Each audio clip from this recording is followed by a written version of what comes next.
नमस्कार। आइए आज जानते हैं काहल योग के बारे में। देखिए, इस योग के कई नियम हैं, तो एक एक करके उनको समझेंगे उदाहरण कुंडलियों के द्वारा। परंतु उससे पहले हम यह समझते हैं कि इस योग में मिलेगा क्या।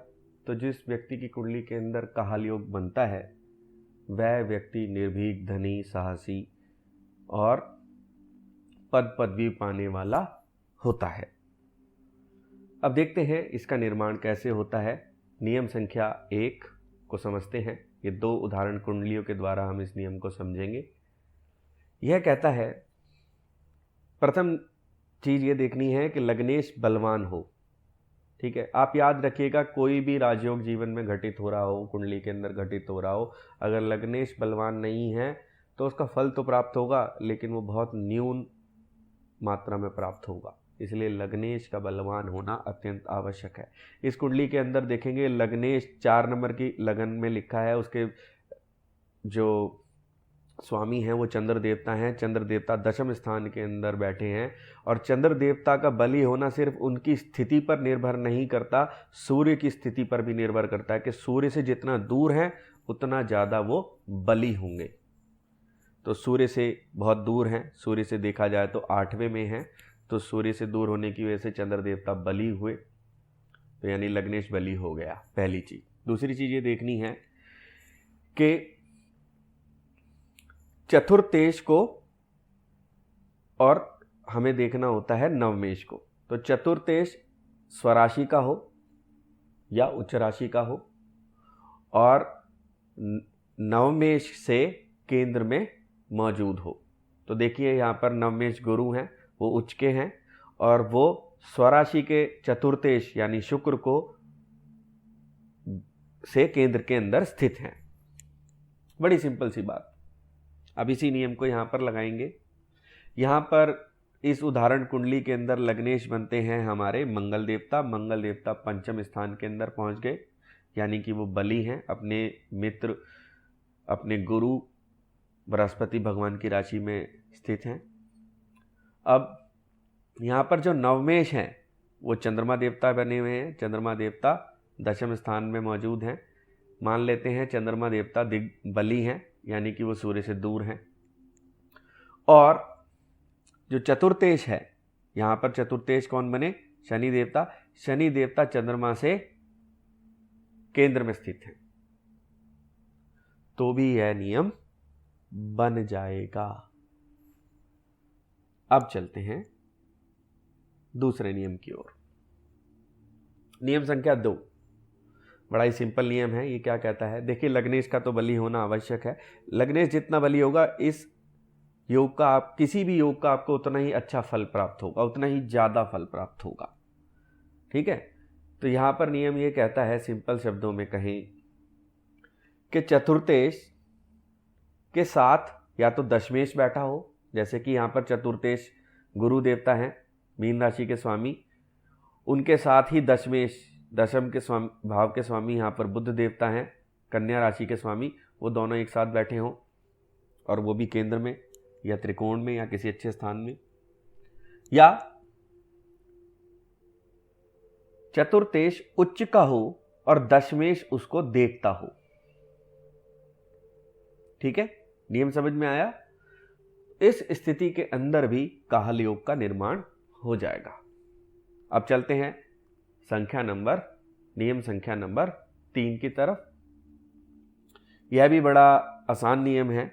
इसको 2 उदाहरण से हम समझेंगे तो अवश्य समझ में आ जाएगा।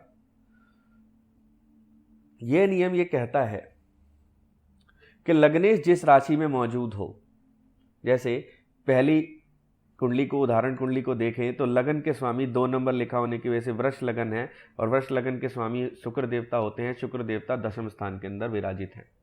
लगन का स्वामी जहां विराजित हो, उस राशि का स्वामी जहां विराजित है, तो यहाँ पे शनिदेव की राशि में शुक्र देवता विराजित हैं, 11 नंबर लिखा हुआ है। और 11 नंबर जब शनिदेव बनते हैं उसके स्वामी, वो जहां विराजित हैं वो किसकी राशि में विराजित हैं? मंगल की राशि में विराजित हैं। तो मंगल देवता या तो स्वराशि के हों या उच्च राशि के हों, लेकिन होने केंद्र और त्रिकोण में ही चाहिए और कहीं नहीं।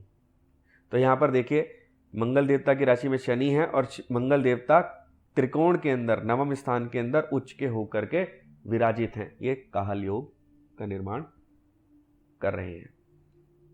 एक और नियम देखेंगे। यहां पे लगन है मीन लगन।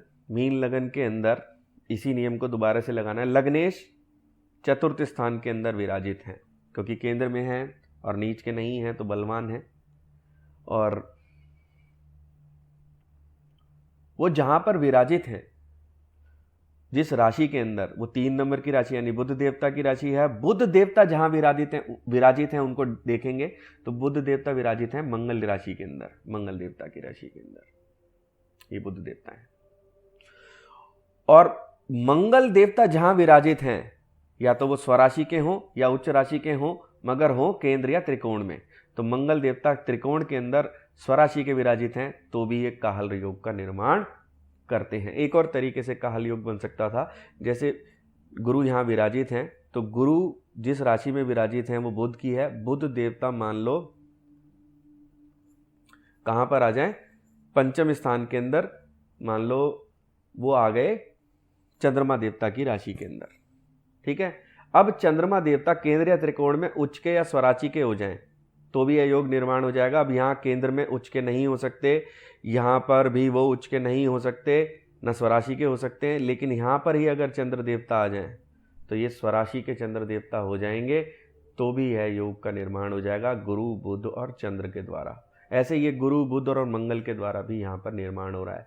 तो मैंने आपको तीनों नियम बता दिए हैं कि इस प्रकार से इस योग का निर्माण हो रहा है। और आप लोग ज़रूर अपनी कुंडली चेक कीजिए, यह योग अक्सर छूट जाता है। और नीचे कमेंट बॉक्स में बताइए कि यह योग आपकी कुंडली के अंदर बन रहा है या नहीं बन रहा है। अपने मित्रों, अपने परिवारजनों की कुंडली भी अवश्य देखिए और मुझे बताइए कि इस योग के कारण आपके जीवन में कैसा आपको फल प्राप्त हुआ।